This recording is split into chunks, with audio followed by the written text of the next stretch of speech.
Hello दोस्तों, स्वागत है आप सभी व्यूअर्स का हमारे चैनल सिद्धि IAS PCS पे।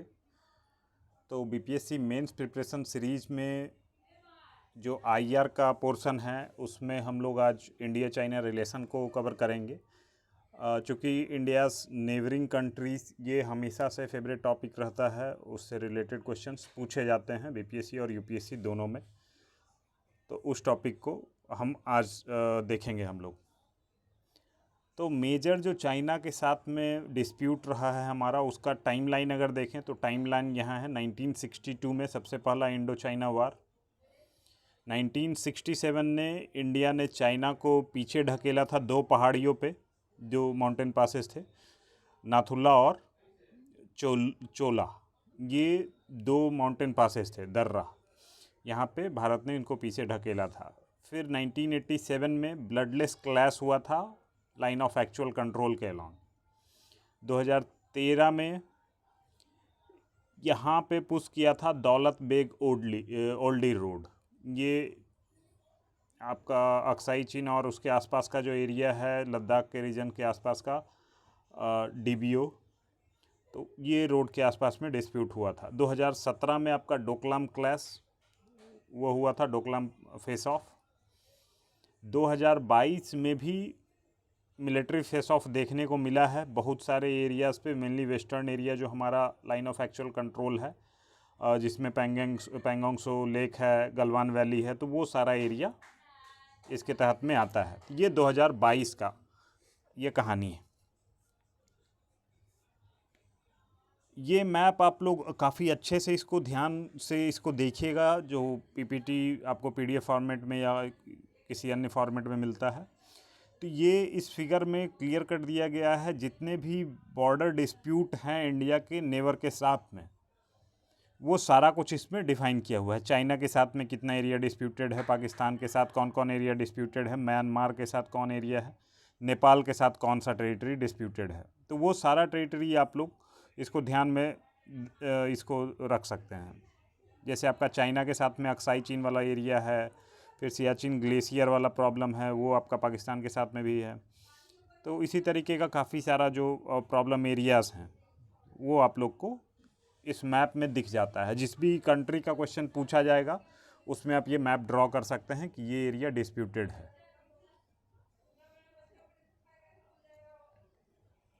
अब देखिए कि इंडिया का जो डिस्प्यूटेड एरिया है चाइना के साथ में, वो एरिया जो लेफ़्ट साइड में मैप दिया गया है उस साइड में दिखा रहे हैं।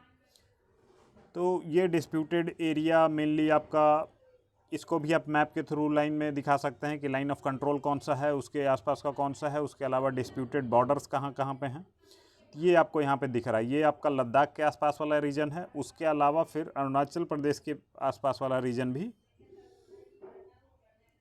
डिस्प्यूटेड रीजन में आ जाता है।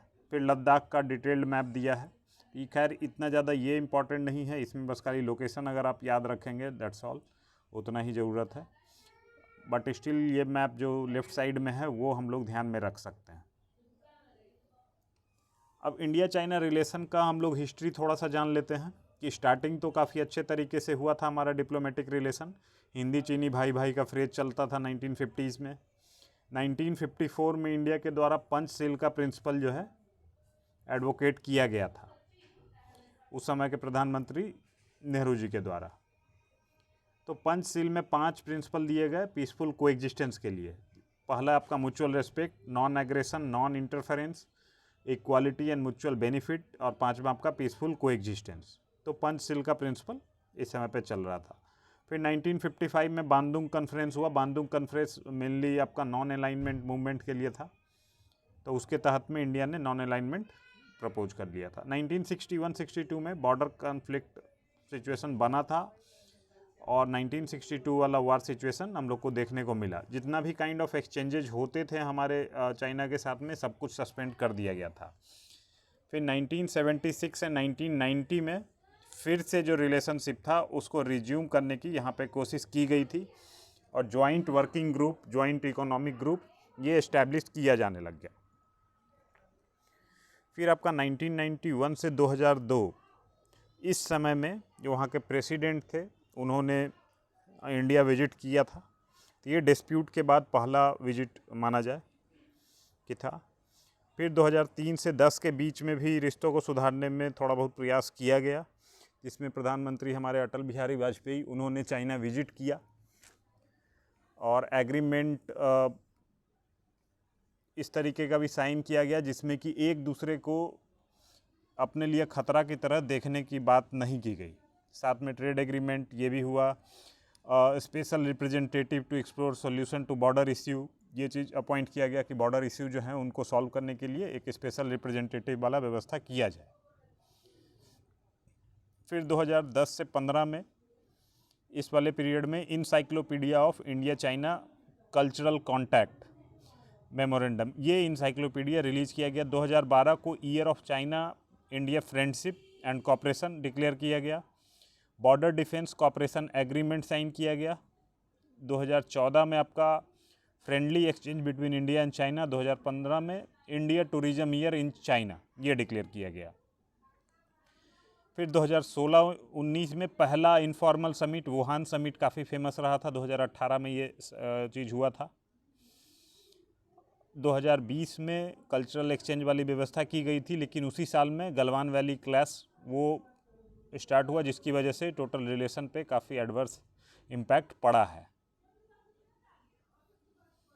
अब देखें कि लाइन ऑफ एक्चुअल कंट्रोल यहाँ पे कहाँ पे किस साइड में क्या प्रॉब्लम है उसको हम लोग समझ लेते हैं। जैसे वेस्टर्न सेक्टर जो लद्दाख वाला बॉर्डर है, तो इंडिया जो है यहाँ पे इसको पूरे एरिया को क्लेम करता है जॉनसन लाइन को क्लेम करते हुए, जबकि चाइना जो है मैकडोनाल्ड जो लाइन है उसको क्लेम करता है और उसके तहत में बोलता है कि वो एरिया उसका है।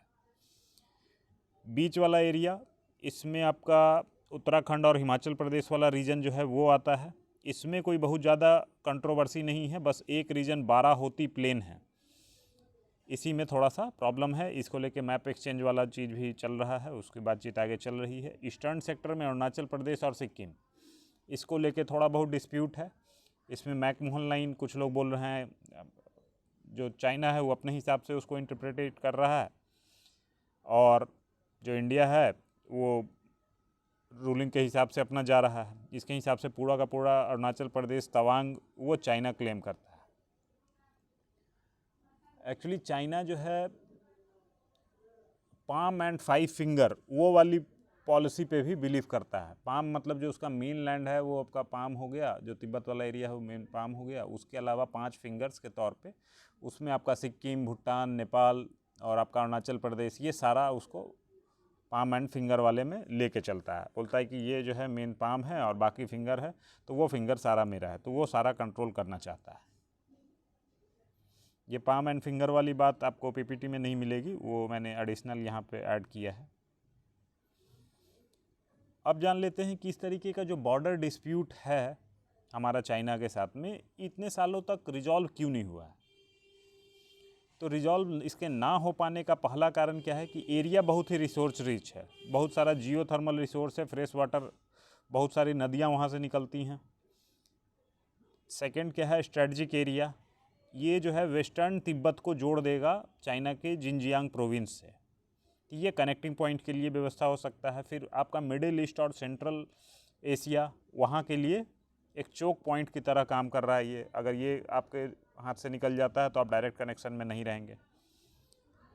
फिर एक बड़ा रीज़न है बॉर्डर डिस्प्यूट के अनरिजॉल्व रहने का, क्योंकि दोनों ही काफ़ी अनइक्वल पावर हैं। जो चाइना की इकोनॉमी है भारत की इकोनॉमी का लगभग 5 गुना है, तो इस वजह से भी इक्वल टर्म में बातचीत हो नहीं पा रही। चौथा क्या है, इंडियाज़ जियोपॉलिटिकल इंटरेस्ट।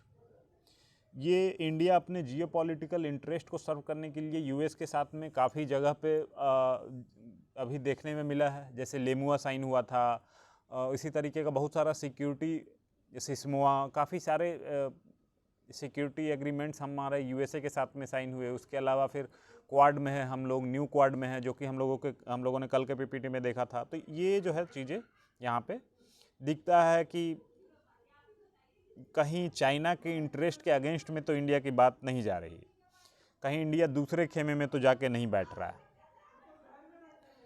फिर पांचवा पॉइंट आपका क्या है कि रीजनल एम्बिशन। इंडिया चाहता है साउथ एशिया में इसका हेजेमनी हो, जबकि चाइना जो है उसको पूरे वर्ल्ड में अपने नंबर 1 पे आना चाहता है। इसको डिस्प्यूट भी कर रहा है अपने CPEC की मदद से, चाइना पाकिस्तान इकोनॉमिक कॉरिडोर। ये इंडिया का अपना खुद का सॉवरन एरिया है, वहाँ से वो अपना BRI का पार्ट गुजार रहा है। तो ये कुछ कुछ रीजन्स हो गए। इसके अलावा और भी कुछ और डिस्प्यूट्स हैं, जैसे रिवर डिस्प्यूट। ब्रह्मपुत्रा रिवर जो है, इसका करीब 56% जो फ्लो है वो चाइना में ही है। तो इस पे वहाँ पे फ्लो होने की वजह से क्या है कि वो वहाँ पे डैम कंस्ट्रक्ट करता है, जिससे यहाँ पे वाटर फ्लो को रोक सकता है। फिर आपका इसको एज ए वेपन की तरह यूज किया जा सकता है वार के सिचुएशन में। मान लीजिए पानी यहाँ का सप्लाई रोक देता है, बहुत सारी प्रॉब्लम्स क्रिएट हो सकते हैं। हम लोग वहाँ पे नेशनल वाटरवे बना रहे हैं, दुबरी सादिया नेशनल हाईवे वाटरवे 2 जो हमारा वो है, तो वो पूरा बंद हो जाएगा। हमारा इरीगेशन का प्रॉब्लम होगा, इन्वायरमेंटल प्रॉब्लम आ सकता है। नेक्स्ट क्या है कि चाइना का डेप्ट डिप्लोमेसी, ये क्या करता है कि दूसरी इस कंट्री को इतना पैसा दे देता है कि चुका नहीं पाती है वो कंट्री, और उसके एवज में उस कंट्री का बहुत सारा एसेट अपने हाथ में ले लेता है। इसका सबसे अच्छा एग्जांपल जो हम लोगों ने देखा था इंडिया श्रीलंका रिलेशन में और श्रीलंकन क्राइसिस वाले में, कि हम्बन टोटा पोर्ट को 99 साल के लीज पे ले लिया गया, इसी बेसिस पे कि वो लोन नहीं चुका पा रहे थे।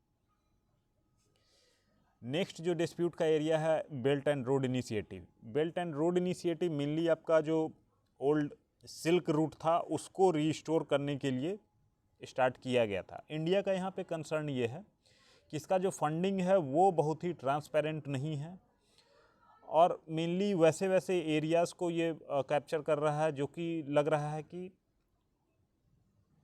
चोक करने के लिए, उसको कंट्री को सारे एक्सेस काटने के लिए उस तरीके से बनाया जा रहा है, जैसे स्ट्रिंग ऑफ पर्ल्स जो पॉलिसी है वो।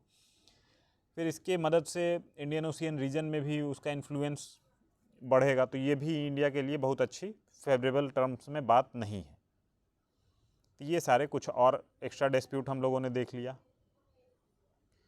अब हमको अगर रिश्तों में सुधार लाना है तब हम लोग क्या कैसे कर सकते हैं, उसके लिए क्या है कि दोनों कंट्रीज़ को आपस का जो रीजनल विज़न है अपना अपना वो समझना पड़ेगा। जैसे इंडिया चाहता है कि इंडो पैसिफिक का अपना विज़न है कि रूल बेस्ड ग्लोबल ऑर्डर हो, रूल बेस्ड आपका free and fair Indo Pacific, free and open Indo Pacific, ये है हमारा विज़न। फिर चाइना अपना BRI को एक्सटेंड करना चाहता है। तो दोनों ही कंट्री का अपना जो रीजनल एस्पिरेशन है उसको जो सामने वाली पार्टी है उसके हिसाब से थोड़ा देख के उसको समझ के करना पड़ेगा। फिर नेक्स्ट ये हो सकता है कि जो भी कन्फ्लिक्टेड जोन है वहाँ पे बफर जोन हम लोग क्रिएट करा लें, उसको डीमिलिटराइज कर लें, उस पूरे आर्म फोर्सेस को वहाँ से हटा लिया जाए, दोनों कंट्रीज म्यूचुअली एग्री करके दोनों कंट्री पीछे थोड़ा ले लें, तो इससे भी काफ़ी सारा प्रॉब्लम सुधर सकता है। फिर ट्रेड एंड इकोनॉमिक रिलेशनशिप, उसको थोड़ा सा बैलेंस करने की ज़रूरत है, जो बहुत ज़्यादा टिल्टेड है इन फेवर ऑफ चाइना, तो इंडिया को भी वहाँ का मार्केट एक्सेस उस लेवल पे मिले। फिर acknowledgement of India's multilateral aspiration, India बाकी सारे बहुत सारे प्लेटफॉर्म पे बहुत सारे ऐसी कंट्रीज़ के साथ में अपना रिलेशन रख रहा है जिससे कि चाइना को लगता है कि भारत जो है दूसरे खेमे में जा रहा है। लेकिन इससे जो है उसको परेशान नहीं होना चाहिए, ये समझना चाहिए चाइना को कि हर कंट्री का अपना इंडिपेंडेंट फॉरेन पॉलिसी है, उसके हिसाब से उसको चलने का इंडिपेंडेंस है वो मिलना चाहिए। फिर क्या है कि जो भी आपके लेजिटिमेट इंटरेस्ट हैं और उसके तहत में आप जो पार्टनरशिप करके आगे बढ़ रहे हैं वो सामने वाली पार्टी को समझना पड़ेगा। जैसे चाइना पाकिस्तान के साथ में आगे बढ़ रहा है और उसको हेल्प कर रहा है तो वो ठीक है, इंडिया समझेगा, लेकिन जो लेजिटिमेट है इंटरेस्ट उसी को समझेगा। जैसे चाइना पाकिस्तान इकोनॉमिक कॉरिडोर है वो तो गुजर रहा है इंडिया के टेरिटरी से, तो ये लेजिटिमेट कहीं से भी नहीं काउंट होगा। सेम चीज़ इंडिया का जो USA के साथ में इंटरेस्ट है, इसको चाइना को समझना पड़ेगा कि हमारे खुद के इंटरेस्ट के लिए हमारा बहुत सारा बिजनेस आता है, हमारा सर्विस सेक्टर वहाँ से काफ़ी ज़्यादा डिपेंडेंट है, तो काफ़ी सारी चीज़ें हैं, ये सामने वाली पार्टी को समझना पड़ेगा।